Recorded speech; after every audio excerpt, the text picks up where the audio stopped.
And compassion is the flame.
A long time ago, I thought I didn't have no song inside of me.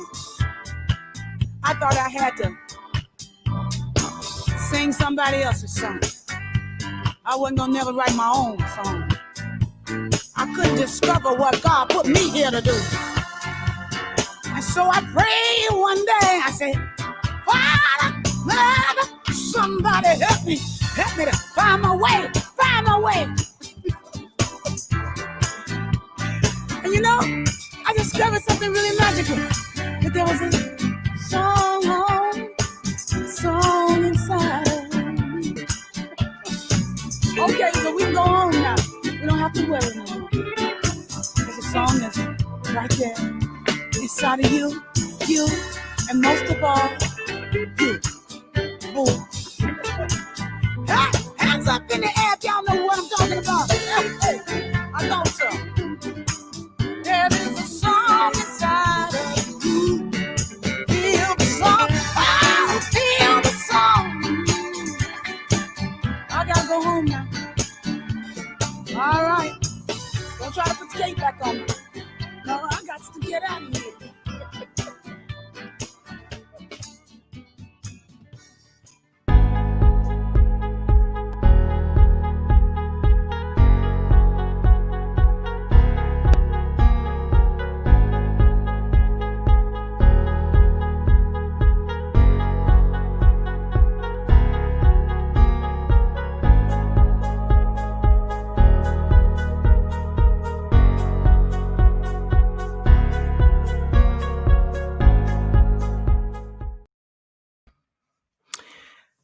Don't you go home. Don't you go nowhere. Why is this happening right at the beginning of the show? Because I didn't put my do not disturb on. It was a good reminder. So I'm glad it happened right at the right time. I don't have to trip because it's a song inside of me. So rather than trip, I sing. I connect with my joy. That was Rickie Byars.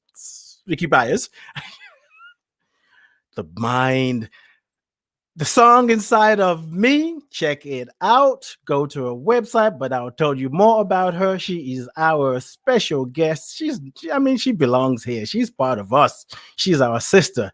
So let's jump right on in. Good morning, good afternoon, good evening, good night, and good day to you wherever you are in the world at this very moment in time. Thank you for tuning in, to yourself first. When you tune into yourself, you can listen. When you listen, you give yourself permission to be transformed. You got to tune in or you get tuned out. I am your transformational beingness artist. I am Ade. Welcome to another episode of Ade Presents Being You, the journey back to yourself. Season 2, episode 32. And today's Tuesday, December 8th, 2020. That sounds weird to say. 2020 sounds better. I don't know. It just feels weird. This year is weird. It's a year of weird. December 8th, year of weird. That's what it is. This year is definitely going down in history. And what's your dream for this year? Anyway, no, that's not my gift. I'm doing what I do best. But I love Brother Martin Luther King Jr. He died when I was being born. So, passing some of that gift, I like to believe, I like to say about myself. Today's topic is there is a song inside of you. We're not just talking about music. We're talking about music. We're talking about your gift. We're talking about your talent. We're talking about your purpose. I'm really feeling the conversation. I want to jump in, but I'm going to take my time. Hey, Keisha, how are you doing? What a surprise. So we invite you to join us on our main page if you're on Facebook by going to facebook.com/Being You Podcast for more interactive chat room experience. If you're watching on YouTube, that's fine. You can just keep doing what you do there. It's interactive too. If you're on my page, it's interactive there, I think. However, if you have this link somewhere else, other than those 3 platforms, we may not see your questions or your comments. So if you really want us to see what you're saying, go to facebook.com/Being You Podcast or YouTube, which is Life Conversations Media. But you can just be wherever you want. Be wherever you are. You're always with us. Nice to see you too, Keisha. Last week we had some kind of tweaking technologically. So now I'm showing off. I'm on Being You Podcast on Instagram, and I'm also on Life Coach Ade Podcast. Whew. There's a song inside of me, and when I let them sing, ooh, everybody's touched. That's right. I'm not boasting. I'm just telling the truth. On Being You, we invite you to take a look at how you see yourself, how you see the world, how you see yourself in the world, and how you see the world in you. Yeah, chew on that. There is no separation. You are the world is you. What you see in the world is a projection of your consciousness. Whether you like it or not, you are the projector projecting it. So if you don't like it, you're the director. Cut and write a new line. And it's easier to write your lines, to write something new, to bring in another actor, actress, extras, if you know your song, or you at least know that you have a song. Because if you have no clue, if you don't know you have a song, you think, I don't know if I'm going to find the right director for my life. I'm so doomed. But you're not. You came here to sing. Rickie said that last time she was here. She said, I know I came here to sing. I came here to bring joy. Just thinking about that now, saying it just exciting me. Let me calm down. You know, I get easily excited. You know, it's the fire inside of me, not just the song. There's the fire inside of me. It's the Aries in me. What else do I want to tell you? I don't know. I'm just ready to talk to Rickie. Whatever I missed, I'll remind you later. If not, you'll catch it somewhere. Let me read a little bit about Rickie's bio. Let me do this. So if you want to find out more about her, of course you want to. What do I mean if you want to? Of course you do. Go to Rickie's website. Don't get distracted if you go now. Don't get distracted. Just kind of bookmark it. It's rickiebyars.org. I'm not going to make the same mistake again this week at this time, Rickie. So don't worry, I got it this time. I promise. Watch me. Watch this. Watch this. Like what's his name? TD Jakes. Watch this. Watch this. Watch this. Go to Rickie RICKIE Byars BYARS.org. Told you, Rickie. I only make a mistake once. Yeah, right. And you can find him on other social medias as well. Her handle is at Rickie Byars on Instagram, on Twitter, on Facebook. Google her. She's everywhere. I mean, she can show up to you in your dream. So you could just, if you don't know how to reach her, go when you go to sleep, tell the universe, tell spirit, tell God, tell the divine, tell love. I want to have a conversation with Rickie. I want to know. She said there's a song inside of me, but I wanted to whisper it in my ears while my conscious mind is asleep. She'll be there. I promise you. All right, now let me read her bio. I did it that way because I may forget to give you all of that. I'm so excited. I love Rickie. I just lose my mind when she's here. I'm like, Rickie's here. No, not really, but somewhat. Rickie Byars is one of the most acclaimed and beloved singer-songwriters there is in the genre of inspirational New Thought music. Through her 3-decade career as both a solo artist and as a choir director, Byars' deeply soul food and heartfelt songs of spiritual renewal, uplift, and empowerment have struck a powerful chord with audiences around the globe. Live streamers who take part in her weekly Sunday devotionals are uplifted through her music and her messages, always delivered with joy, laughter. And she has stories to tell, and that's why she's a perfect guest to be with me today. Rickie has released 9 albums over her illustrious career. And I'm sure that's 9 albums, but probably thousands of songs that she's written. She writes songs like people brush their teeth. Every day she's writing a song. There's a line. She's a social activist. She has dedicated much of her time to social activism, including Voices for Freedom an abolitionist organization that works to free the 7 million modern day slaves around the world. Just think about that for a minute. 7 million modern day slaves around the world.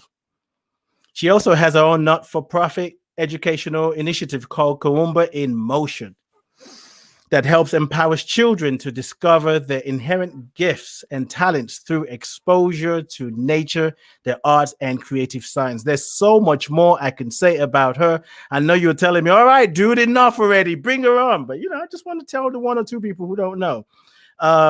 Let's see. I'm just getting a note here. Oh, okay. Got it. No, that note wasn't for me. Anyway, so let me mind my own beeswax. All right. I want to acknowledge those of you in the chat room, Quali, Keisha, Pat, who else? Other people. If I don't call your name, it's not intentional. I'm just eager to bring Rickie on. So, ladies and gentlemen, boys and girls, psychics and skeptics, physical beings and non-physical beings, help me welcome my sister, my friend, myself, Rickie Byars Beckwith. Yay! That's got to be the longest, best introduction I've ever had. I know, right? I had myself behind me like, dude, get to the point. I was like, okay. How are you doing, Coach Ade?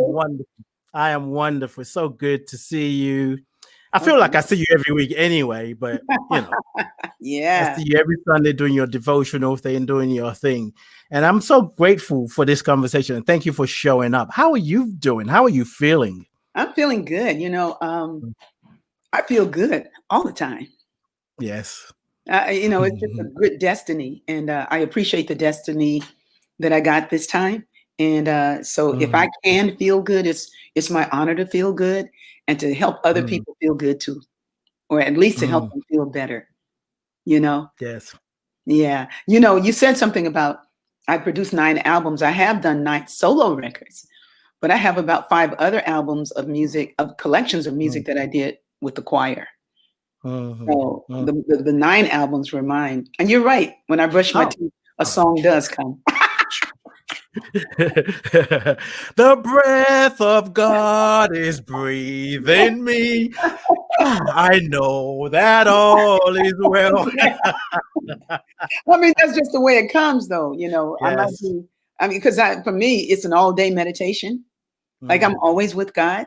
Yes. Like Brother Lawrence said, even when you're washing the dishes or you're doing what others consider like a menial activity, it's like I'm not no less with God when I'm doing that than if I'm sitting still like this. Yes. The idea is to be with God completely, always. And man, it just opens up. So I just started cleaning and boom, that song comes. Or the piano goes, psst, Rickie, come over here. Yeah, that's right. I'll be walking and something will start singing that I realize is that I haven't heard it before. It's not to say that it did not exist before, because sometimes you hear there's nothing new under the sun, but I haven't heard it before. So when I hear it, it's because I heard it, it's going to come out just a little bit different, Yes. And I wonder what you just said. I want to ask you something else, but just following that train of thought for a minute, when they say, I understand there's nothing new under the sun. But when you hear it for the first time, when it comes through you, it's got to be new, isn't it? Yeah. Hey, it's new. People say that. No. I'm with you. I'm kind of like. I think you're right. I think there are lots of new things. I think it's happening all the time under the sun. But sometimes folks seem to revel in like the universe not being fresh. That it's happened before, kind of like old people. Sometimes they go like, yeah, we've seen that before. Right. And I have to be careful of that, myself. This is a little inside note. About a couple of days ago, a song was visiting, and I was doing the floor before the B-Hood, just trying to, get the floors looking a little bit better because they're working on my house. So if you hear sound, people are coming back and forth, making the B-Hood better. All right.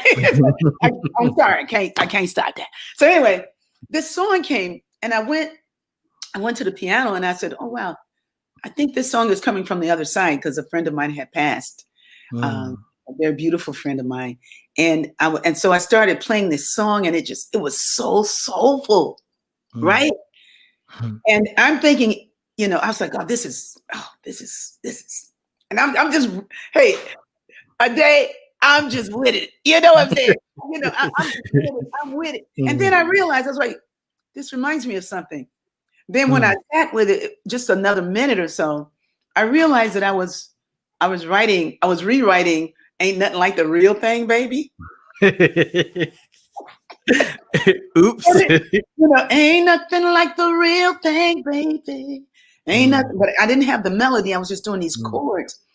And then I started to play Ain't Nothing Like the Real Thing. And sing it at the piano. And what happened was when it says, I've got your memories to look back on, and though they help, when you're gone, I'm well aware that nothing can take the place of your being there. So this is the lyrics, I remember I don't remember a lot of stuff, but I remember songs. And this is from my childhood, so I remember all those lyrics, right? And when I said it, I started to cry because I could feel the grief of my friend who passed. I could actually mourn her. I could feel the pain of her leaving. Or I almost say the pain, but I could feel the sadness. It's sad, It's like, she was somebody that was very, very precious in my life, very close to my mom, all in my mother's, all in my mom's business. Just loved my mom. She was more daughter than my mama than me. She would remember my mother's everything. And so that song allowed something in me to open, and that's the power of music. Yes. That's the power of music. That's the gift of it, is that it allows something in us to open. God is music, isn't it? Music is God. Yeah. And it penetrates the mind beyond all the other isms and the chasms and the divide. So I feel like that's why music brings us together. I mean, the same people after the concert that rock together, dance together, can get in their car after the concert like, get out the way, man. They just had a good time together, but then they get in the car and it becomes something different. And music, I really feel like music is God. I mean, God is. Well, music, inspired music, especially. Music. I mean, you can listen to some music and it make you want to hit somebody in the head, and then you get in your car and then you are running into somebody. So that's true. And I'm not going to talk about God not being that music, because I'm not the expert on God. You know what I'm saying? But I'm just scratching the surface of my cosmology, But what I've gathered through the years is that when people are able to access my music, when they can know it exists and begin to listen to it, it helps them. It just helps them, and that's good enough for me. Yeah, I understand. So many places I want to go with you, but I want to ask this question. This is one of the questions I asked at the beginning. And I think the first time when you were here around, I think it was end of March this year, April, I didn't quite hear that question. Now it's a question that I ask all my guests. So the show is called Ade Presents Being You. And the essence of it is really supporting and reminding people to go back to what is true about them. Yes, and I believe life is a journey of returning back to ourselves, to say, where we get to ask ourselves deeper questions like, I don't really believe in that. I believe in this because my mother said that's what I'm supposed to do. My father said, society said. So the show is about helping people ask deeper questions and challenge their own beliefs. And one of the things that I believe keeps us rooted into our nature, into our truth, is our names. And names have meaning.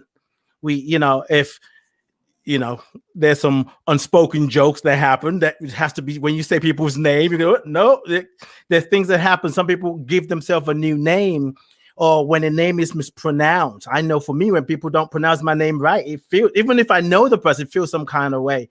So I really do believe that our names, our connection to our heritage, So with that, I want to ask you, tell us about your names. What's the meaning of your name, or what does it mean to you? My name was just the name my mom made up and gave to me for a long time. I hated my name. I didn't like it at all. It was Rickie Arlita Byars.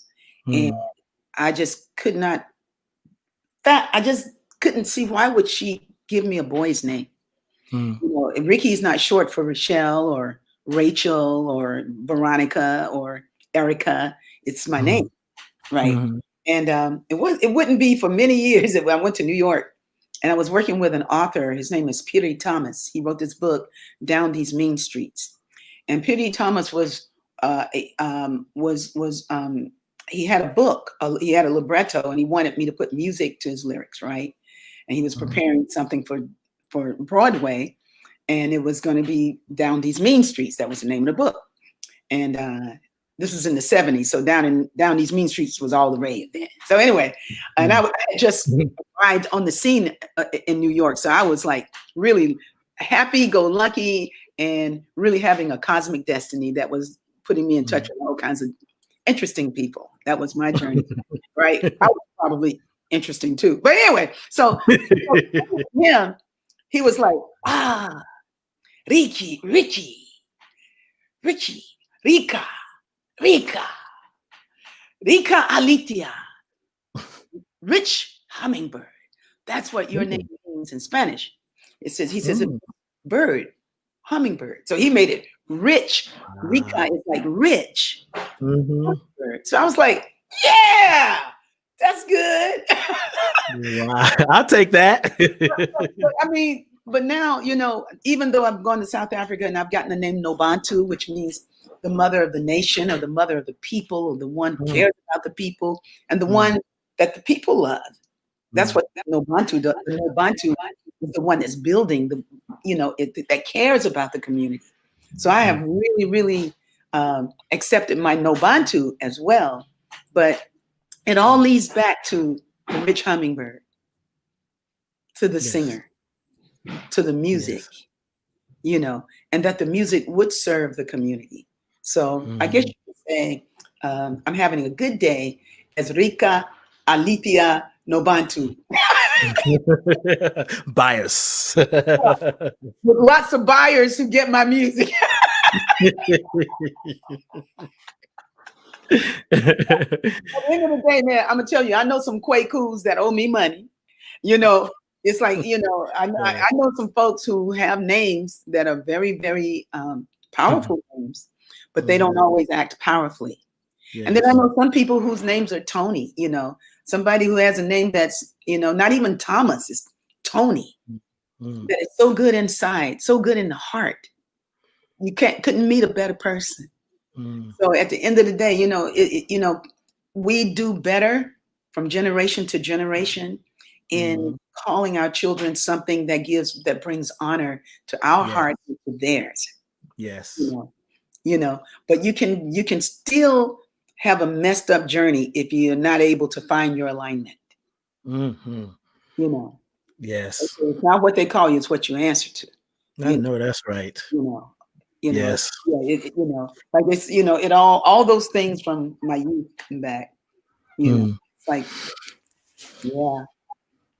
yeah, I feel you. I mean, you know, I just want to like you keep talking and be like, yep, that's right. I just want to tease, give you a question and sit back. But you know, my grandkids, you know, they have powerful names. You know, there's Jada, Salah, and Salah means gift. There's Kariku, that means give too, special gift. And Kariku and Jada, I mean, they're all incredible. Dajalu, who means that's the prince of sound, of that sound, that powerful sound that can change your heart, the sound of that comes through the didgeridoo. So Dajalu and Jada, and then there's Nokware, Georgia's son. You know, and his name, you know, it means truth, knowledge. You know, it's like this is like really truth, honesty. His name means truth, honesty. So they have quite a bit to live up to, and but they're already doing it. That's it. That's it. Because So, I believe our names lift us up and call us up. And yeah, we have a responsibility, we have a choice to live up to the name. yeah, yeah, And, and there are times when we just can't seem to find our way. But if we are doing the work, yes, cleaning out, listening, meditating, praying, whatever we need to do, spiritual practice, yeah, eventually we find ourselves back home to yeah, ourselves. yeah, Like when you talk about your name, it makes sense. It's like, of course. And the yeah, hummingbird, yeah, the totem of a hummingbird is joy. yeah, That's what you bring. yeah, Joy, joy, joy. yeah. So let's talk about this song thing, because we're playing around with the song. Even with your music, when you say song, it's not just this written song. You're talking about the gift and talents. Now, Man, I love my time with you. You so get it. thank you. I feel the same way about you. I feel the same way about you. So you have a song, the song inside of me, and then there is When There Was No Time. Mhm. And they're sort of like the same Yeah, song, yeah, same music, but yeah. the words are different. Can you tell us how that came about? The words are the same. They just change at the end because I have the ad lib at Mhm. the end. But what happened was that's when that song was. I won't tell the story of how the song was born because it's so funny. It's a funny story, but it's in the past. Why wouldn't you tell us a funny story? We Uh, got time. well, let's just say you're just trying to get me in trouble again. No, you're telling the story based on your experience. If it Oh, involves somebody else's story, then they saw it differently. well, the story about that song was that Mhm. I was a newlywed, and we both went to the same gym. We had the same trainer, but the trainer was somewhat was just trying to just needle me. And I said, well, we're not going to come in on Monday. Monday's our day off. He says, you look at it, you already in pecking. You're already pecking. It's like you can't make that call. If he wants to come in on Monday, I was like, he's not going to want to come in on Monday because that's our day off. Sunday's a long day, and we've agreed that we won't come in on Monday. Well, when Monday rolled around of that next week, Michael got up and we were I thought we were cuddling, and I mean my former husband. But anyway, so and I was like, "Where are you going?" He said, "Well, I'm just going to go to the gym. I'll be right back." I was like, "But I thought we weren't going to the gym today." He said, "Girl, I'll be right back. I'm just going to go and just do a few push-ups, lift some weights, and then we can go back." So I was livid because I was just livid. I'm there. He's going to the gym, and I'm mad because I've lost. You see what I'm saying? My ego feels like, you know what? You got played on this one. Skip won and he's laughing at you, right? Right. So Nah, nah, nah, nah, nah. yeah, I'm not deciphering it that way. It's but Right. what's happening inside of me. Mhm. Inside of me was rage. Mm, I was mm, really, really upset about it. And then something said, "Why are you upset that somebody is going to the gym to take care of themselves? Why would mm, that make you upset?"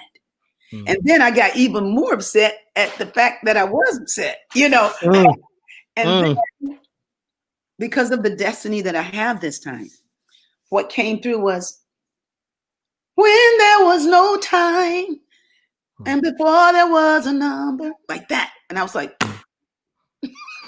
oh, What? What you mean there's no time? It's Monday. There is a time. I went to the piano. It was like Yes. boom, boom, boom. I mean, I could hear this music, and Mm, I went to the piano. When I sat down, I just started singing when there was no time. And mm, before there was a number, the spirit did prevail in a song of ecstasy. And before I had a dream or these lessons to remember, because that's what I was doing. I was remember the lesson. I was remembering the lesson that God is all there is. mm, That this incident is not even important at all. Like mm, while I'm tripping on this, people are dying, and I'm up here having a hissy about something as unimportant as mm, that. But it was like that. But what I did was take it in. mm, I took it in at the piano, and I could just, I could unleash the stuff inside of a person that feels abandoned, Mhm. you know, that brought up abandonment issues that I had from from my childhood. You see, you know, Yes. like you're not showing up for me. You're not Mm. here. You're gonna leave me. You know, that Mm. kind of thing. So Yeah. I got all of that poured through the song. Mm. You know, so by the time he came back, he was like, "Wow, that sounds really great." I said, "Yeah, and it's finished."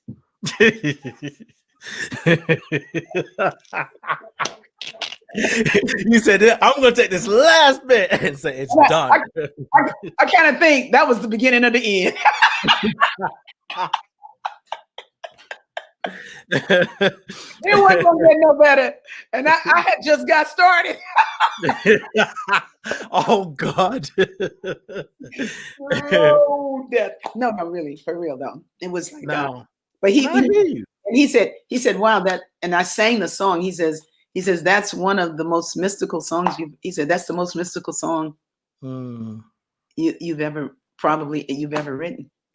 Wow. That was what he said, you know. And Did you ever share what inspired it? yeah, he absolutely knew. Okay. Oh no, he knew. I shared it a lot. He was like, I hate that story. But I love the song. And so when I was in the studio, John Barnes called me this morning. I was in the studio working on From Within, the album you were playing, that song is to be found on. And when we finished the album, you know, and Kev Mo was in studio. Kev Mo was there. Who else was there? Kev Mo. Well, the track had been done, but I just remember I had some musicians that were there, and I started doing this beat when there was no time, you know, and before there was enough, you know, and I was like, can y'all play it like this? And Tony St. James was on drums. Oh yeah, it was a live band, and they started playing the song, and John Barnes he's like, that's a great groove. That's a Yes, great groove. You know, it is. it was a great groove, and everybody loved it. And Kev put his thing on it, and it was just great. You know, so when after I sang the song and did all the background parts, I was trying to get their attention to say, "Look, I'm done." But John was talking to Georgia, who was in the studio at the time, so they were talking, and I'm trying to get their attention, and so I just started so that I couldn't get their attention, and the tape is rolling. So Oh wow. you know, it's like I used to think I didn't have no song, you know. And then they caught that what I was doing, and everybody was cracking up, and it just encouraged me to be even crazier, you know. Especially when I prayed one day, I said, "Mother, Father, I'm awake, you know." Help me. And I'm answering myself. I just acted, you know, just nuts, and it was so much fun. And the dilemma was what to call it. So, you know, I could call it just remix, but I just changed the name around. You know what I love about that story? I think it's one of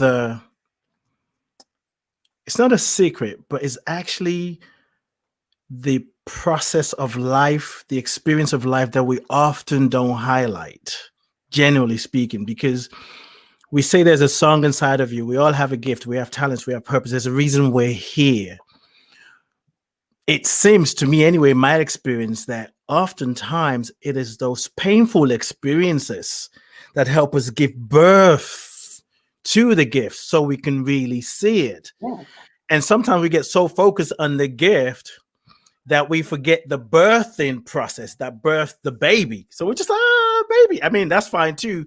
But there's a sort of, I feel like if we honor both, we can be more available, more graceful when we are going through challenges in life, as opposed to, it's my consciousness, I'm not doing it right.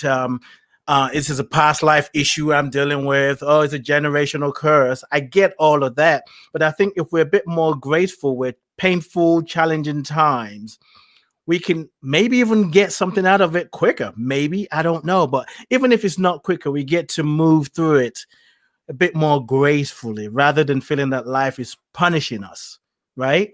Yeah. Yeah. I was trying to type it in the chat, but I just can't type that fast. I can type fast, but not in the chat. So but it says, I have a song that says a seed will need the darkness to change into Yes. new. You know, I love that song. I mean, that's what I mean. It just makes us better. It makes us stronger when you're focused on it, but you got to be focused on what's real in order to, you know, you got to, I mean, even if you're not focused, you got to want it in here. You have to, Yes. it's almost not like even it's a deep yearning. It's a deep yearning for connection Yes. that brings, Yes. you know, sometimes we, you know, it's focused. Well, you know, you want to do your work at whatever level you are on the journey, you know, or whatever place you are on the journey, because we're always just starting, you know. But many of us, you know, I used to write down, you know, all kinds of affirmations to keep me reminded, to keep my mind, to help my mind not go back to the familiar place. Yes. You know? And I'm thankful for all those people in my life along the way who helped me, who would say, that's not what you are, you know, or you're not that, you know. It's like, oh no, you're beautiful. Oh no, no, this is, no, you're not that. Don't identify with that. That's not who you are. Don't call yourself that, you know. And, you know, and eventually we begin to really see the truth, but having that, that yearning to, it will pull you up like the sunshine pulls a plant out of the soil. It will lift you up. But you know, you got to want it, and you can't fake it. Yeah. There's no way you can fake that. Yeah. Lots of people trying, you know, but they got to do what they got to do until it opens. Yes, exactly. You got to listen to it. You got to tune into it. Yeah. Develop a relationship. You know, Georgia has a song that says, "I'm gonna be fine, divinely designed.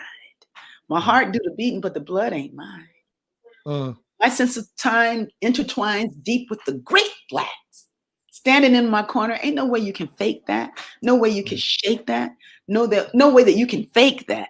So I welcome you.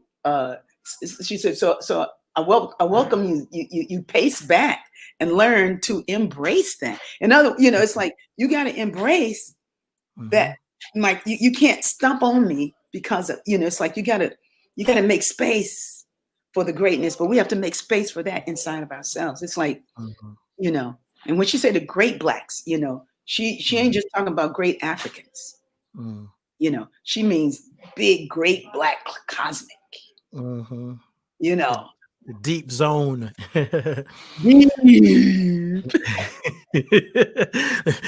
the space where there is no time, where there is no number, and everything fades into God. Everything. I mean, it's like sometimes, you know, I think, you know, at least for me, coming from my generation, there was so much that you had to work for. You had to work in here. You got to work. You know, you had to work in school. You got to work for that education. You got to work to learn those timetables. You got to work. And it was like, because it wasn't time for us, at least not from the people that I was around yet, to get to the place where you understand that you're already in. Yes. Nobody was saying that, you know, but they were saying through their loving that you can aspire to that, you know. Like you can reach for it, but it seemed like the good was always outside. It seemed like the good was always outside of us, you know. Yes. But it's like, oh my God, when these young people, man, they inspire me. You know, I mean, especially the ones who are awake. Yes. And many of them are. They understand the universe way better than I do. Yeah. And so when they can teach me, I'm listening.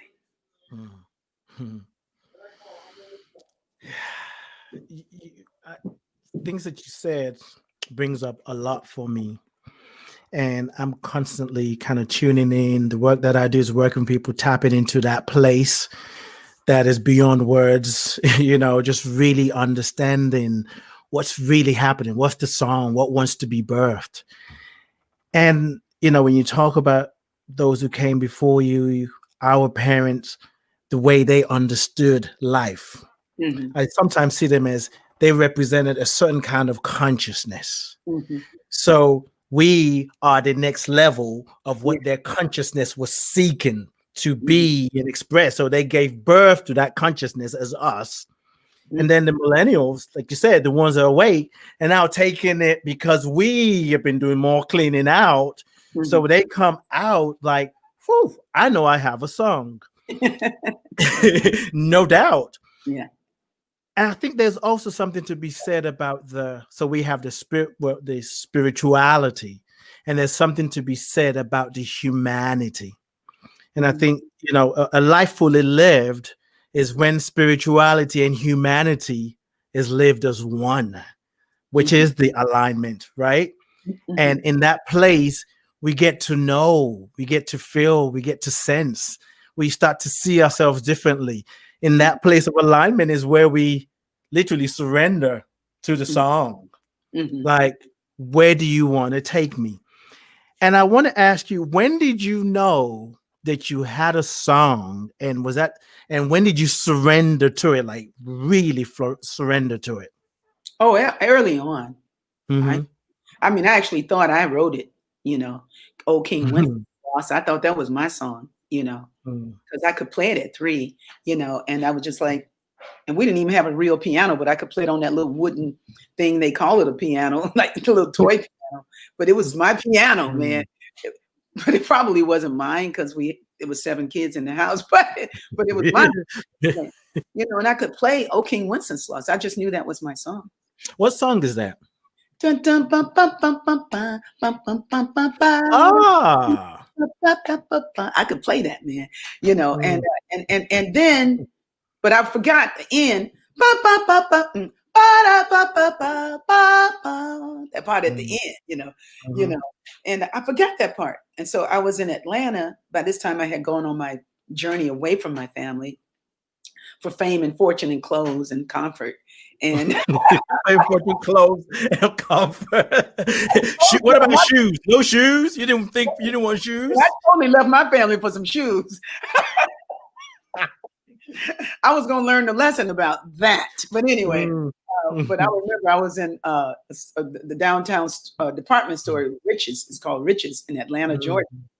And the song came on the loudspeaker, right? And it was like dun dun dun dun dun dun dun, but it's with an orchestra. And I'm going like, oh yeah, they're playing my song, because I knew it was my song.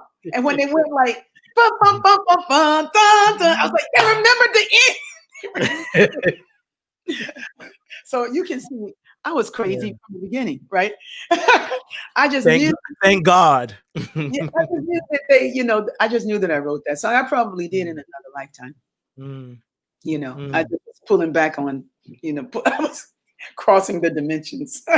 Right? It's like, what you talking about? That's in the past. Well, but that Rickie on the podcast is talking in now.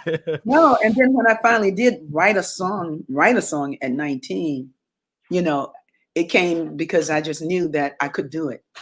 I was angry when it came, just because somebody else had written one. I'm thinking like, why they get to do it? And nobody loves music more than I do. I can write a song, and I just went, but it was the anger that got me moving to go in the 9:00 at night. I'm going across Morris Brown campus into the study hall, where the rehearsal hall, and the guard was there, and we knew he could be bribed. You said we knew. It was no doubt. I gave him $3 and I could get in there. I gave him $3. I'm not making this up. This is really the truth. Wow. I gave him $3. I went in and sat at the piano, and I just was, and I started this song, and I hammered this song out, and it was a hit. Like because when you write your song, then you got to sing it for people. And when you're 19, everybody is listening to it like you're looking at me. They're going like, oh, that's really good. I had backup singers. I just had it going on. Yes. It's like that. Music has been my friend. Period. But I wanted to say something. I wanted to answer something. Speak to something you spoke of earlier when you were talking about being clear on what it is that you came to do, that the song inside of you, and what how to stay focused. And well, you didn't use the word focus, but you said really turning within to catch that clear picture of what it is that is your gift and how that expresses. That's so important, because if you don't, and these are the days when you can really be with yourself, these are the days to really return to intimate. When we could return, I'm not going to say, these are the days when we could return to intimate, to local, to taking care of the people around us, as well as broadcasting intimacy like this to people who watch, right? But to be really clear that it ain't about all the big numbers right now. It's about who we're touching. It's about who we're touching, and to be thankful for the good that we get to bring, because when you pass on, you don't take those numbers with you. You don't take all that money you made and none of those contacts, and what you take is the good right here. Yes. How it made you feel, how it opened you. I'm laughing because you're all up in my Kool-Aid and you know the flavor. I had a moment this week. I produce for other people. I produce their podcast. I finally got to a point where I'm saying, I've been doing this for years. I have skills and talents and information and resources that can help other people. So I have people that I'm. Help me. Okay, you got it. Yeah, I got a radio program at 6 on Wednesday. You have a what? I'm going to have a radio program at 6 p.m. on Wednesday from 6 to 7. Nice. Oh, yeah. Yeah, we can talk. Definitely. Soul fulfilling. Soulful songs and soulful conversations. Ooh-wee. Ginger, you listening? I don't mind being a guest. Anyway, I would love to. But the thing I was saying when you being in my Kool-Aid is I had a moment where I was producing someone and I was looking at their numbers, and I was like, I don't even get numbers like that while I'm live. It increases later on, and I really got lost in that comparison. And it's kind of like what you said. What I heard was like, it's not about the people who are listening. It's not about the quantity. It's about the quality of what you're doing. I was like, yep, I knew that.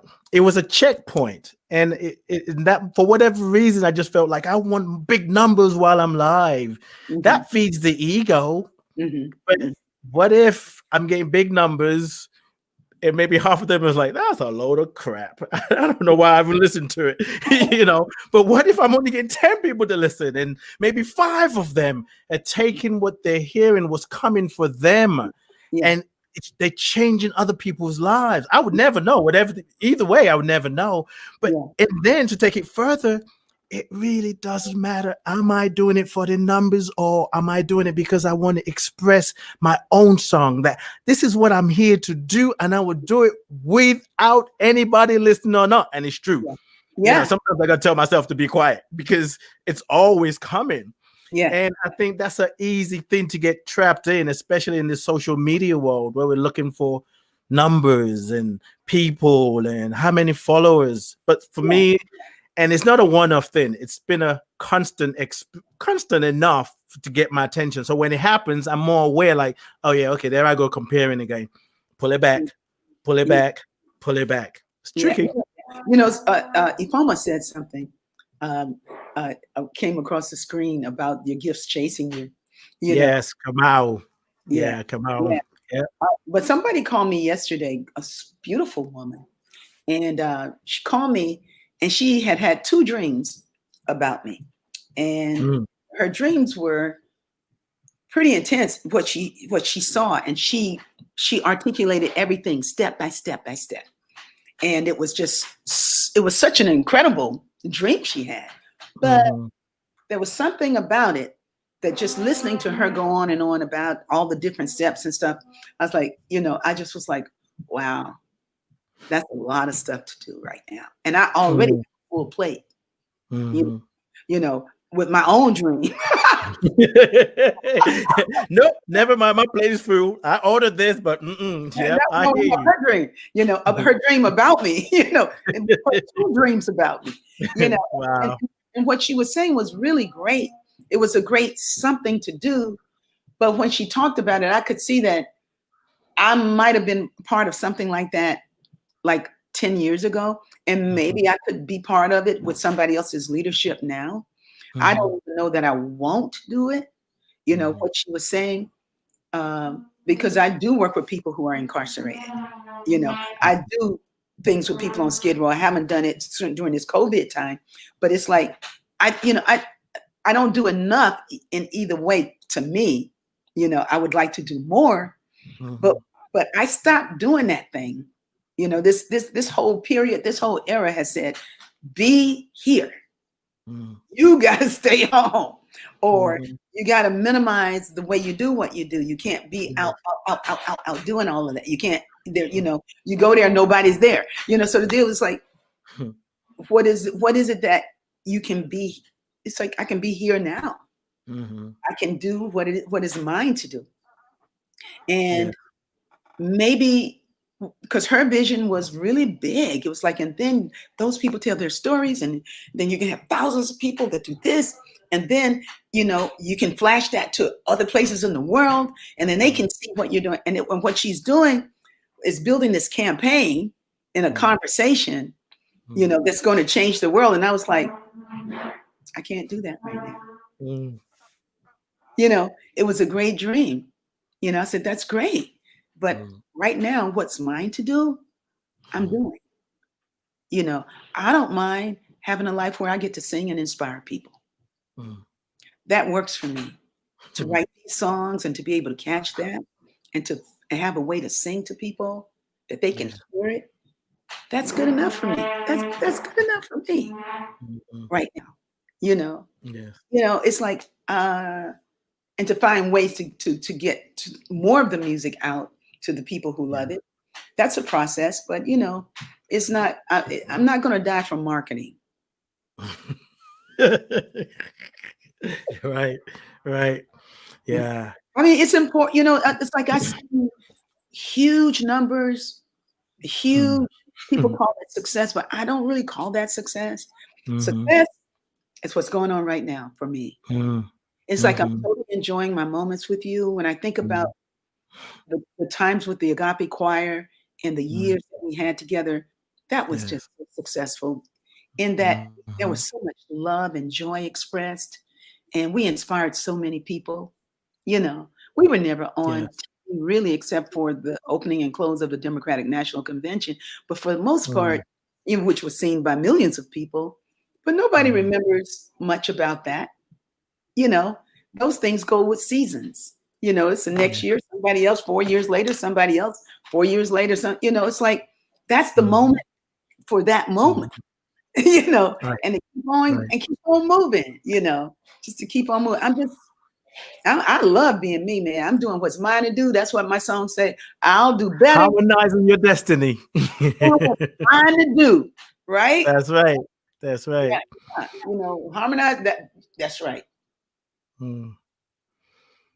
I'm feeling so fed by you. Not that I had any doubt that was going to happen, because I knew that just the space, the well that you drink from when you do your Sunday devotions. It's like, you literally open yourself, and then you tell a story. You say, I'm not going to tell a story anymore. It's like, no, this is about music and stories. They go hand in hand. Yeah. And the stories, I feel like the stories unite us even deeper.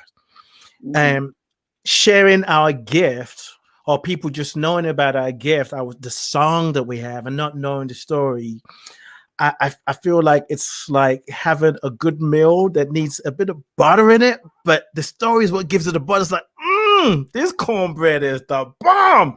What did you put in it? Just butter. The story is the butter of life that just makes it smooth. And, because in times like this, I wanted to highlight someone. There was someone in here, Jeanette. She said she remembers you from when you were both going to Morris Brown. Jeanette Goff. She's, yeah. Yep. She said she remembers you. So you got yep. You got folks from way back when with you now. Wow. What would you say to people who are feeling like there's too much pain, struggle, sadness, grief in the world right now, that they find that they don't even want to be joyful or, ask deeper questions or really interrogate themselves to say, what is my song? Or maybe I shouldn't be so bright because people are sad. What would you say to that?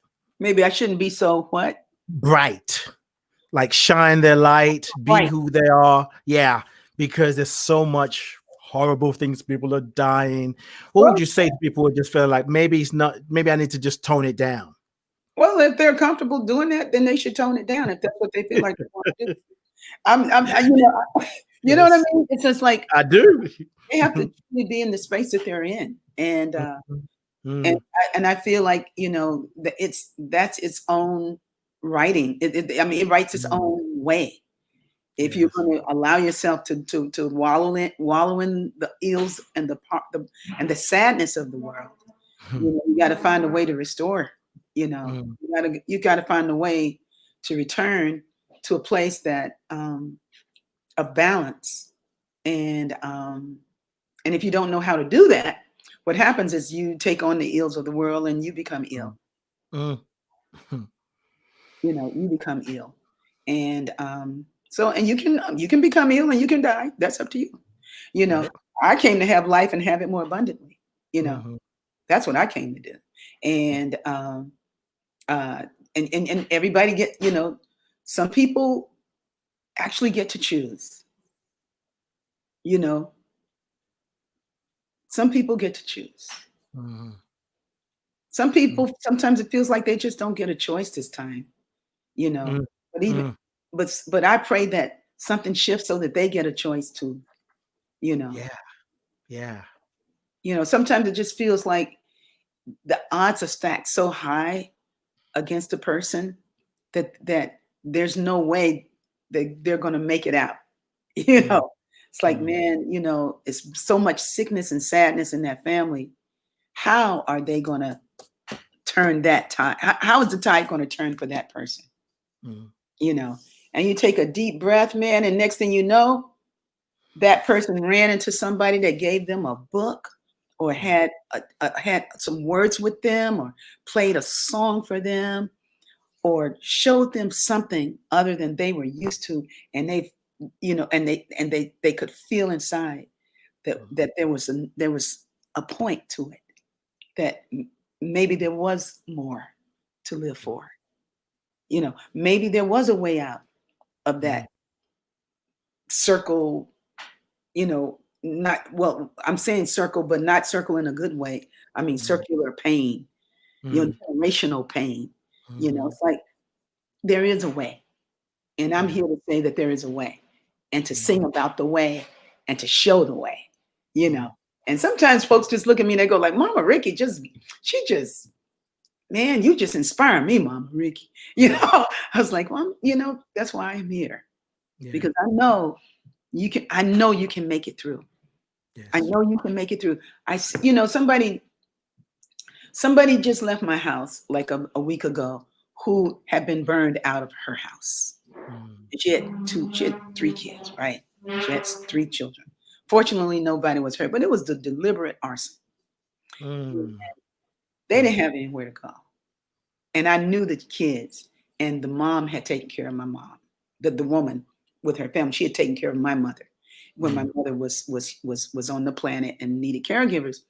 So I got a house, and my house is in repair and everything, but there was enough room right now for them to be here.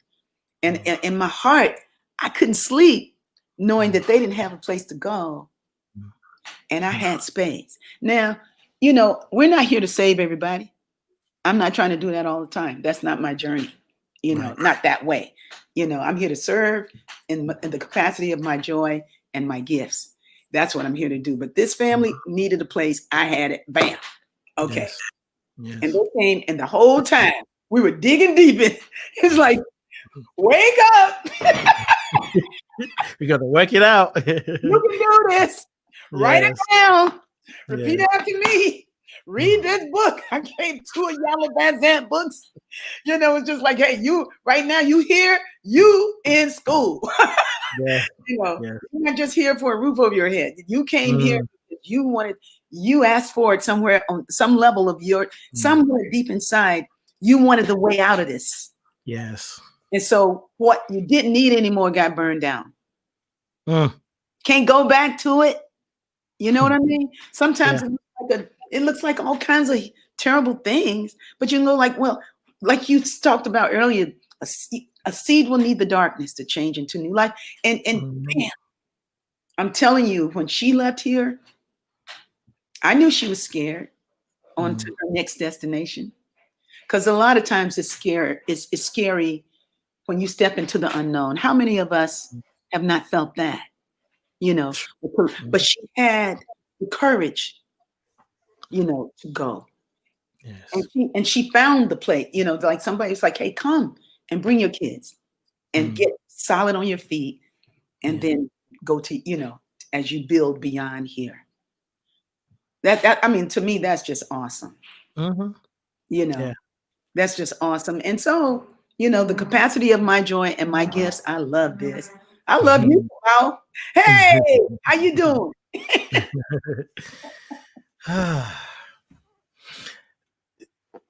You know, at the risk of sounding judgmental, there are times where I feel like I hear intellectual spirituality. And I've shared this with you many times when we've had conversations, interviews. It's like you bring that heart-centered spirituality that there's, you know, the humanity and spirituality get to sit together in your heart, and your words and your song comes from that place. And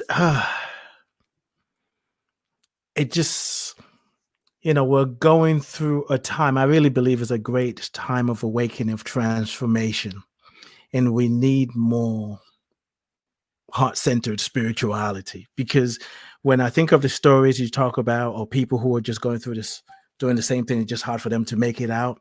It's easy to say, well, you know, they just need to take responsibility for their lives. They created it. They can uncreate. Yeah, I get it. But what if those people that we experience that are having serious major challenge that actually come to represent that? So we get an opportunity to see how we are loving, how we hold the best in them, rather than judge where they are. Because as you said, as we move through move through that journey, we may find somebody who's saying, hey, come stay with me. Even though there's an awareness of that, this might stretch me. You know, I feel it in my heart to do it, but my head is like, you sure you want to do that? And it's a space that is cultivated. What does Rickie Byars do to cultivate that space?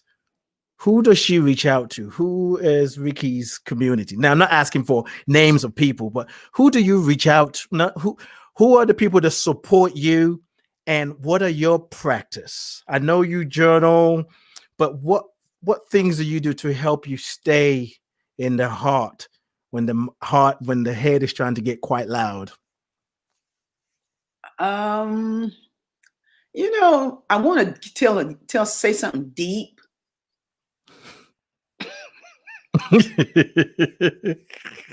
And I want to say something really deep, but it ain't really that complicated. The simple things are usually deep, though, you know.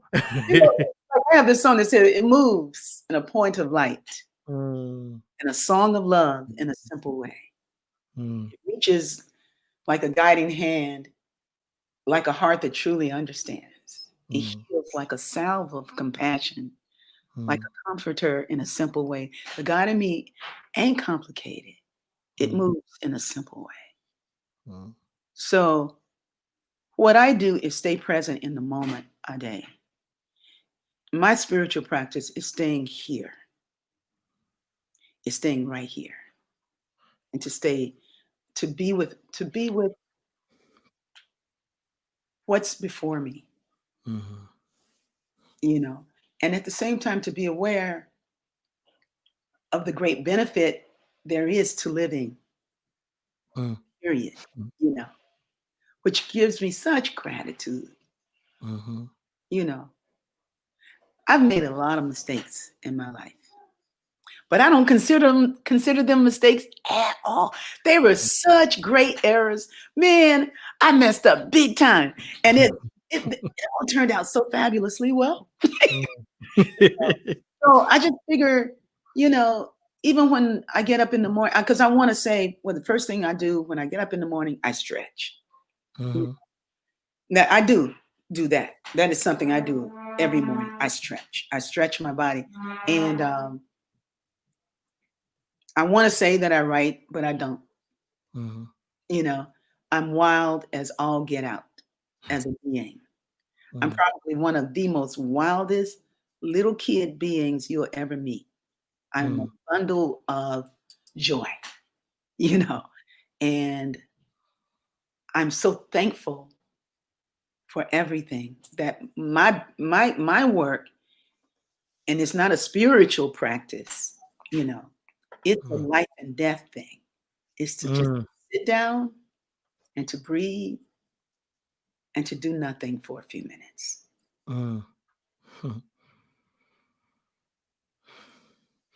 Isn't that a spiritual practice? You can call it what you want to. I know that. He said, I don't give a flip. I just tell you what I do. You know, man, let me tell you what, this is what somebody told me one time. I think it was John Gray. His name John Gray that did, John Gray, D. Gray. John said, he said, men go to sleep. You know, he said, now men go to sleep because they have to sleep to build testosterone. That's what he said. He says, when men are sleeping, they're building testosterone, you know. But women can go, you know, and I do, you know. I love the midnight hours, you know, when everybody else is asleep. Man, I love when I crash around 9 o'clock. Then I wake up at 1 and I brush my teeth and get ready for bed. But now I'm awake. So now I can take care of all of the stuff, you know, and then I get my desk clean and everything. And then, you know, it's like 4:30. Does this sound familiar? You know, Yes. I know I ain't talking to myself. You are not. I did that last night. I did too, you know, but I got some good work done, you know, but it's like we have to find time to, if we do that, we have to find time for just a little nap or at least to breathe and to sit in repose, you know, in quiet, in quietude, to just to breathe and to remember, get some good oxygen, some good water, and to just be thankful for it all. That's my practice. Being present, you know, and not letting other people put things on my plate that I can't handle. Well, I just want to let you know, there's a lot of love in the chat room. People affirming, resonating with things you're saying on Instagram. Danielle, who is a agape member, she said she loves you and thank you for everything you've done for agape and the world. There's a lot of comments in the chat room on Facebook and YouTube as well. Just listening. I think that's something that's so underrated in a world where we got to keep moving now. Globally, we've been forced to slow down. Yeah. And some of us are resisting the slowing down because we're being conditioned to move, move, move, move, move. Mm. I believe the more we slow down to listen,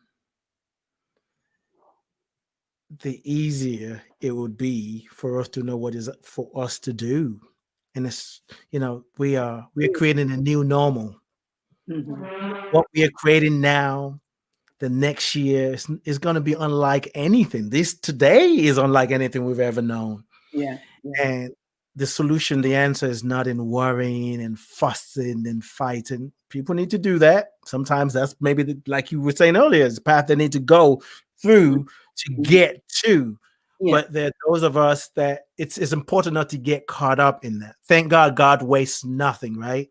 Mhm. But something about resting, stopping, Mhm. and it's so challenging. I had a friend that I was talking to the other day who took some time off to rest from work for 2 days, and she said she had to dance with the idea of not feeling guilty for not doing anything. Mhm. And I told her, I said, I get it. I'm constantly going as well. And I tell people that I have a lot on my plate. I've been sharing that a lot actually the last few weeks with some groups that I'm in. And I tell people as well, it's like everything that's on my plate, I ordered them. Mhm. However, I'm beginning to look at some of the things that I ordered and put on my plate. Mhm. Maybe I didn't really need to eat that right now. Yeah. Yeah. And in the last 2 days, today and yesterday, I've had to really take some time to rest. Mhm. Even though I'm hearing, come on, man, you're back. You got some things to do. Like the voice is just going. But today I just said, no, I'm going to stay in bed and rest. Mhm. And do you have moments where, well, maybe in the past, because I think I could answer the question, in the past, Mhm. were there times when you struggled to do nothing? Mhm. Mhm. And how did you cultivate a different way of being where you welcome it now? Oh, that's me now. That's not in the past. It's like Mm, I know that I need help with that. mm, You know, um, something. There are some things I do every day. And that is I always clean up. You know, mm. especially these days because it's plaster all over the space, so that gives me plenty of reason to clean up all the time. So I walk. I try to walk every day because I think I walk like somebody really loves me. You know. You could just sing your song and talk like all of it. When I'm walking, sometimes I sometimes I listen to music. Sometimes, most of the time, I walk and listen to nature. But Mhm. Yes. sometimes I listen when I've heard a mix that really sounds great from the B Hood. Mhm. But getting that walk is good for me. Um, Mhm. so and then I'm with myself all day. Mhm. So I have periods of doing nothing, but not many. Yeah. Not many. Uh, I'm kind of addicted to motion, so Mm, I have to really sit down. Like after the B Hood, I sit down. mm. Oh When yeah. I after devotion, after the Sunday devotion, I sit Mhm. down and just behold the universe. I'm so happy. Mm. I'm happy anyway, but it's like Yeah. it's almost like I told y'all it was good. You know, it's like Yeah. I just there that Sunday is easier. Sunday is easier. Mhm. But I'm getting better. Yeah.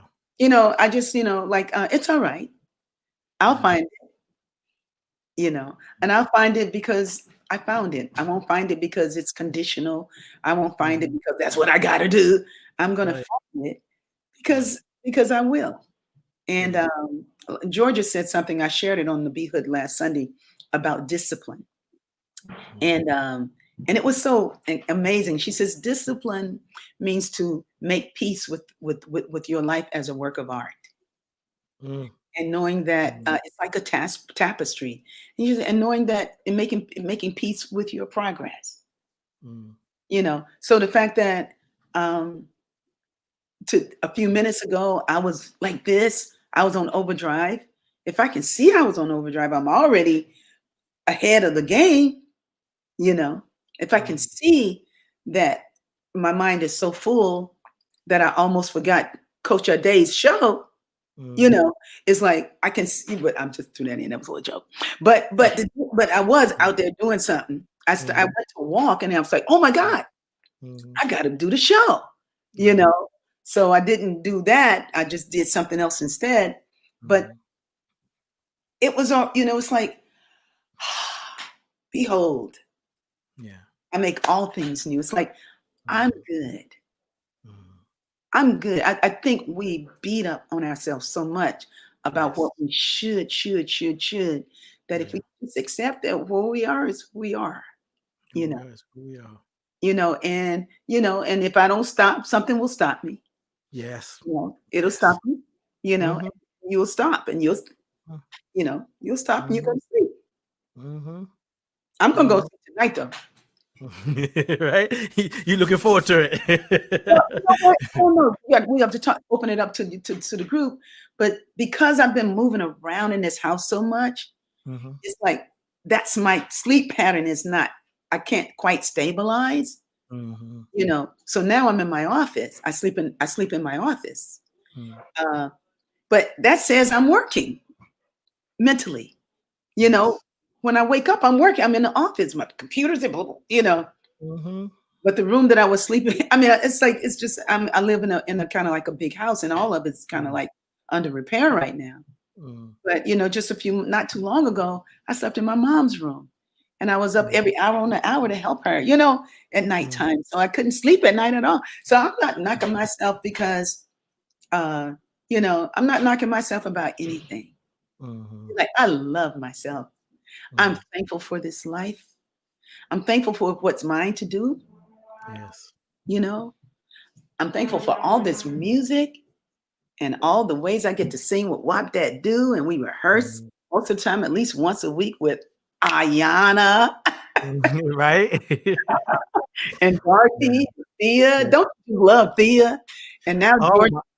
She just like she comes in and then you can see her when she sings a song. And she's just like gone. She takes minutes to come back to the set. And she's just like, oh my God! I was looking at her. I was watching her sing the other night. She was like, I was watching I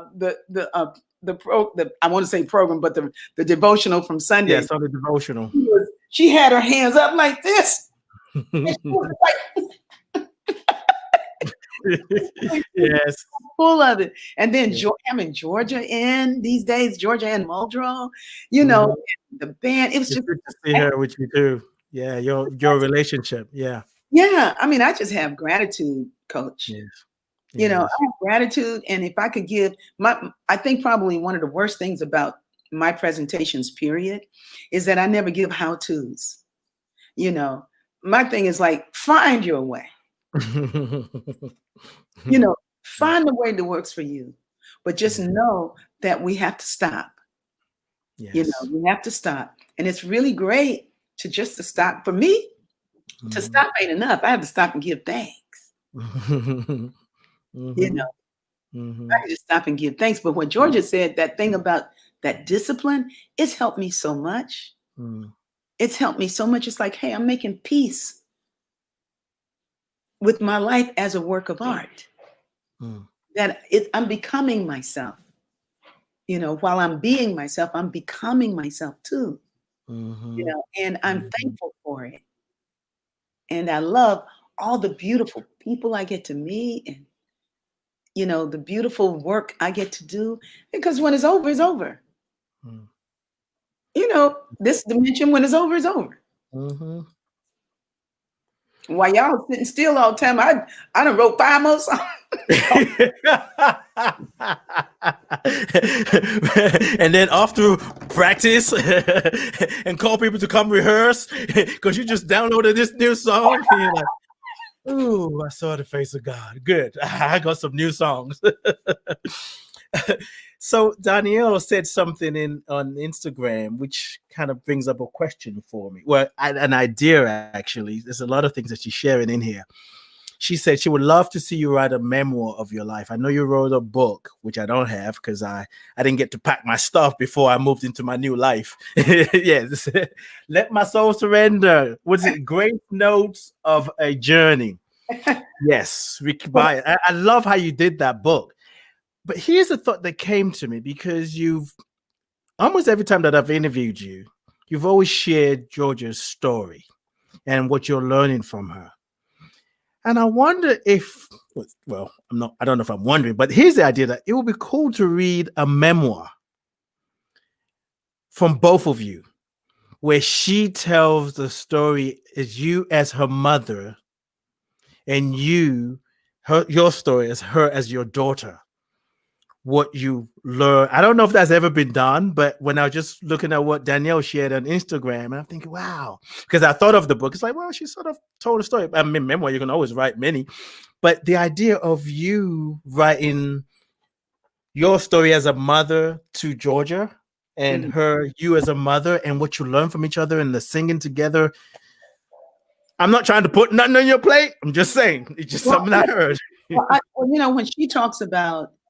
When she talks about the early days of Agape, when she was there and all the choir rehearsals she was at all the time, because she was at church all the time because I was there. And because we were there, we did a lot to build Agape.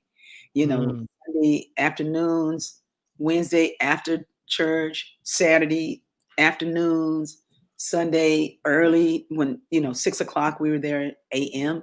with little kids, and so when she started to sing the song the other day, she said, "Oh yeah, I know all these songs, mommy." And she started singing an obscure song, and I was like, "Wow, you remember that?" She's like, "Yeah, I love this song.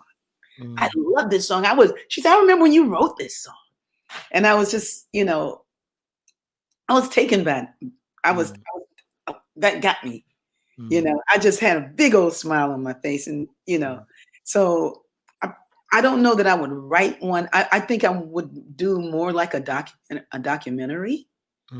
What I'm working towards is a documentary, and that speaks to a very powerful journey as a composer. That I'm doing the interview. Life happens. You can come down and say hello. Oh, that's Georgia? Oh, wow. She showed up at the right time. I told her I needed my headphones. That's what she was screaming about. But we almost done now. But I could see a documentary that speaks about a composer's journey, especially my journey as a composer. I didn't know how special it was. But all of our journeys are special. Yeah. Everybody that's listening here, the way we came up, all the things we grew through, all the things we learned through, all the things that we're learning now, those things are all special, and we can all make those things special by writing our own books, our own stories, because those books are great and you can pass them down. But I plan to do more writing. I don't know that it would be about that, but I would do a documentary that includes that. Yes. That includes her point of view and what she, really her point of view. Yes, exactly. Because she grew up in the wisdom of this teaching, and Georgia was wise before ever entering Agape. She was born with it, like she came with it. That's the up-leveled version of you through her, right? Yeah, I guess. My mom. Well, my mother. I guess. I don't know if it's the up level. I think it just is what it is. I just think it's different. I don't see it as an up level. I see it as different. But I know it warms my heart. Yeah. And maybe perhaps it's a spiral. Maybe it is a spiraling up, because everything's fine. They say every round goes higher and higher, So we wanted to be higher, but I don't call it better. Right. You know, Right. I don't call it better. It just beholds more. Yes, exactly. Because part of the thing that came to me even when I said that is that I saw, and I can't remember how the quote went, but it's something that speaks to. It talks about every woman is born with the numbers of eggs she's going to have her whole life, and part of that comes from her mother. And well, that's just from the grandmother, and it's passed on to the mother, and then of course the mother's passing on to the daughter. So of course, all of that is passed down from the great grandmother, from the great. So there's this continuum of soulful music, sound is continuously being passed through. That sometimes I think if we're doing intellectual spirituality, not as a judgment, we forget the continuum. We look at life as a sort of linear kind of way. I want to read this and want to just, release this conversation. Keisha, I hope that's how you pronounce your name. She said, "There's a sweetness of doing nothing. Our ancestors didn't get the opportunity to rest. In resting, we gain power, strength, and creativity. It's a matter of sitting in the essence of who you are." I just love that. I wanted to just highlight that, like the place of stillness. So, Rickie, I got questions for days. I love having you. I agree with Keisha. She's right. But we have to arrive at it on our own terms. If sitting, it's better to move. Enjoy. So you said if sitting is what? If sitting is more stressful, it's better to move. Enjoy. I know that's right. Yes. I'm good with movement. His Holiness the Dalai Lama, a friend of mine, has said she's let us women. Where is he? There he is. Yeah, right there, above you. She's led us in active meditation. Now let me lead you in silent meditation. And it was 3 minutes. And it was like eternity. Okay. So if we take the time to connect and to be with God in here, that's all that's required. For me. Yes. We all get to do it our way.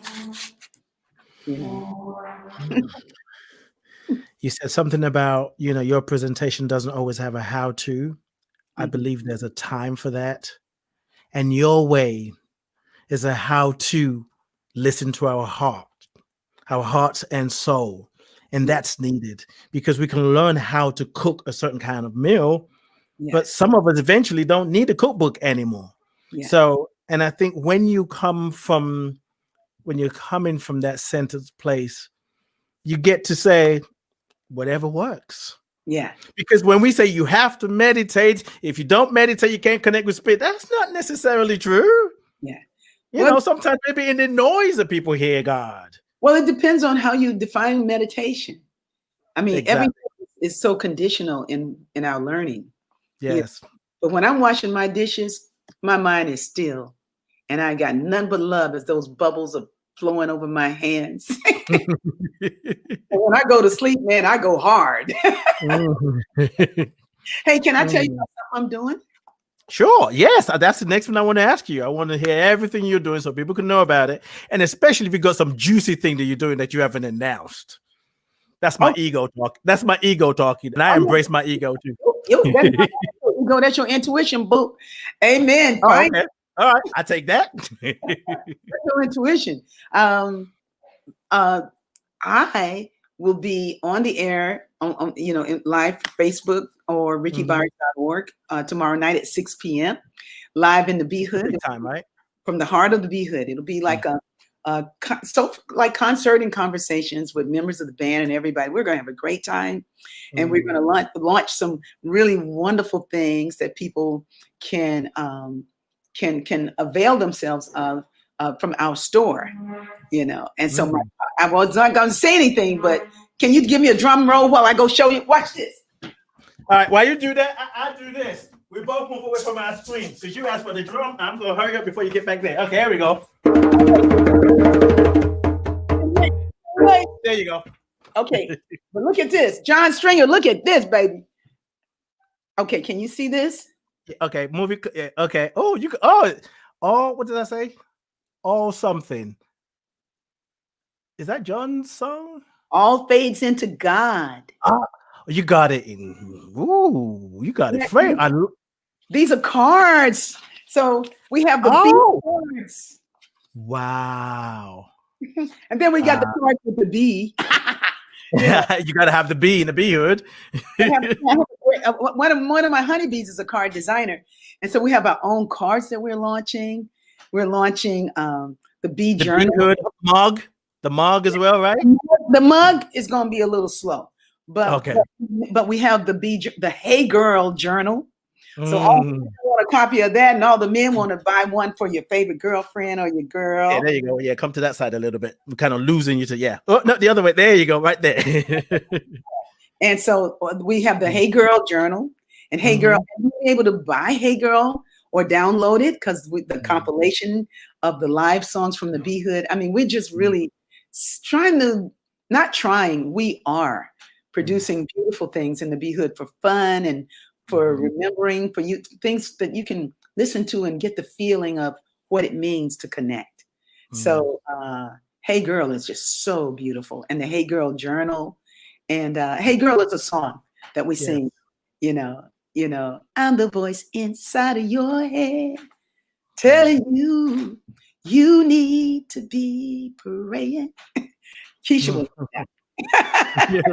right. What's so wrong? Your show is 6 p.m. Pacific time. So every Wednesday, right? Every Wednesday, starting with this Wednesday, but it won't be the band every time. It would be it would be more like this most of the time. Right. So you're gonna have guests, or is it just gonna be you talking? No, it'll be me. It'll be me with a co-host, and it'll be audio. It'll be through B Radio. So those who know about radio, B Radio is 24/7 inspirational radio broadcast station. That you can Rickie Byars, radio. RickieByersRadio.com, right? Oh no, it's called B Radio. I was talking back to you when I was listening to you one Sunday when you said, I'm tired of having my name everywhere. I'm like, we want your name everywhere. Well, put it in the thing. You know, you got to put Rickie Byars Radio, and I don't have the app yet. So if you put B Radio, you're there. B Radio. Okay. Look like radio, but it's B Radio. BRadio.com, right? .org. .org. Okay. Oops. Yeah. .org. Get that right. That's right. Yeah. And they can hear the song 24 hours a day, right? Your song, all the songs you've written, and it's all over there, and as well as John Stringer's on there, other inspired singers. A lot of the music is from the days at Agape. You know, when I was there, and I was the music and arts director, and then there's some music of Nina Simone and other great artists, and me. That's right. Of course. If you weren't on there, we'll boycott B Radio. If you weren't on there, it's like, wait. If there's anything else you want to share, feel free. This is I just love you.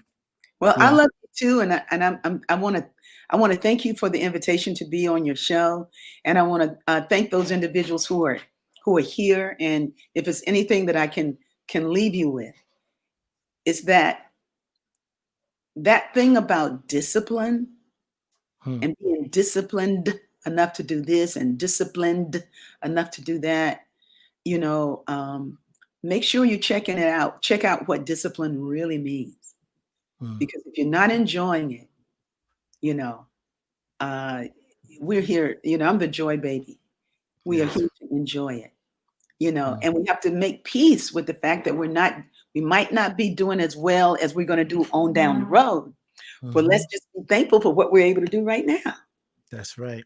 Just be thankful for what we can do right now.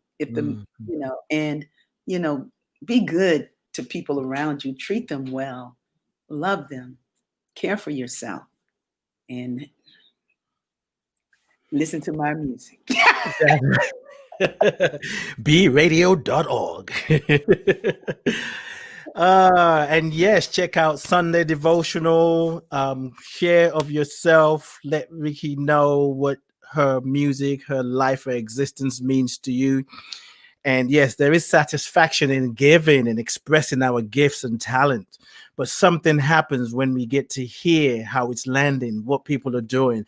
Not that Rickie's expecting it, but we all get blessed by receiving the gift and sharing it back to the giver and extending it forward. So website address is rickiebyars.org. And the radio is, oh, thank you, Leslie. You're on the money.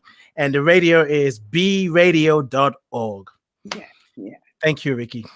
Thank you so much. Thank you for this. I don't know why this keeps coming up, because I was going to say earlier, I didn't say it. And then it popped up again. It's like too late, but I'm just going to say it.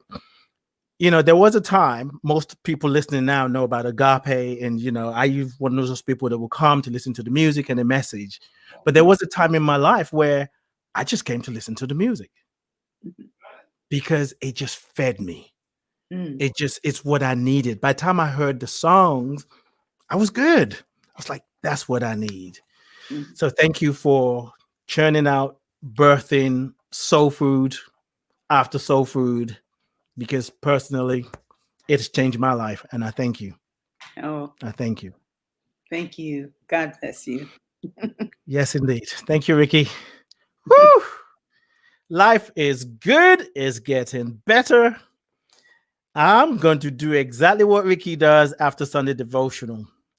After this, I'm going to sit down and just kick back like, I'm good. If I die now, folks could listen to this and say, we didn't even know that was the last time he was going to be on the planet. Well, you ain't going to miss nothing, because this has been good. Thank you, everyone, for being here. I love you. I bless you. I appreciate you. And I thank God for you. There is nothing I have to add. I just thank you. Keep shining your light. Remember, there is a song inside of you.